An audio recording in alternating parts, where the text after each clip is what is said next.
അസം മുഖ്യമന്ത്രിയുടെ ഭാര്യയ്ക്കെതിരായ വ്യാജ പാസ്പോർട്ട് ആരോപണം. അതിൽ കോൺഗ്രസ് MP രൺദീപ് സിംഗ് സുർജേവാലയ്ക്ക് നോട്ടീസ് അയച്ചിരിക്കുകയാണ് അസം പോലീസ്. ഈ മാസം 23-ന് നേരിട്ട് ഹാജരാക്കാനാണ് നിർദ്ദേശം. വിഷ്ണു പ്രസാദ് വിവരങ്ങളുമായി നമുക്കൊപ്പം ചേരുന്നു. വിഷ്ണു, ഇത് വലിയ ആയുധം ആയിരുന്നു തെരഞ്ഞെടുപ്പ് പ്രചാരണ വേളയിൽ. അതിലെ തുടർ നടപടികളിലെ എങ്ങനെയാണ് ഇപ്പോൾ പോകുന്നത്? ഇപ്പോൾ ഈ മാസം 23-ന് ഗുവാഹത്തിയിലെത്തി ചോദ്യം ചെയ്യലിന് ഹാജരാകണമെന്നാണ് അസം പോലീസ് പവൻഖേരയുമായി ബന്ധപ്പെട്ട കേസിൽ ഇപ്പോൾ രൺദീപ് സിംഗ് സുർജേവാലയോട് ആവശ്യപ്പെട്ടിരിക്കുന്നത്. നേരത്തെ പവൻഖേരയെ ഉൾപ്പെടെ ഈ ചോദ്യം ചെയ്ത് അസം പോലീസ് ചോദ്യം ചെയ്തിരുന്നു.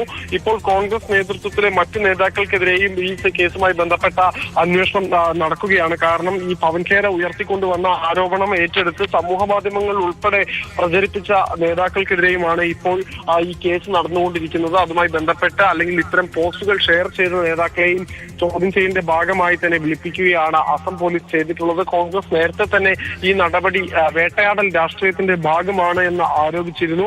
ഇപ്പോൾ എന്തായാലും ഈ സമൂഹ മാധ്യമങ്ങളിലെ പോസ്റ്റുകൾ ഉൾപ്പെടെ വിശകലനം ചെയ്താണ് അസം പോലീസ് ഇപ്പോൾ രൺദീപ് സിംഗ് സുർജേവാലയെ ചോദ്യം ചെയ്യലിന് വേണ്ടി ഹാജരാകാൻ ആവശ്യപ്പെട്ടുകൊണ്ട് നോട്ടീസ് നൽകിയിരിക്കുന്നത്. ആര്യ.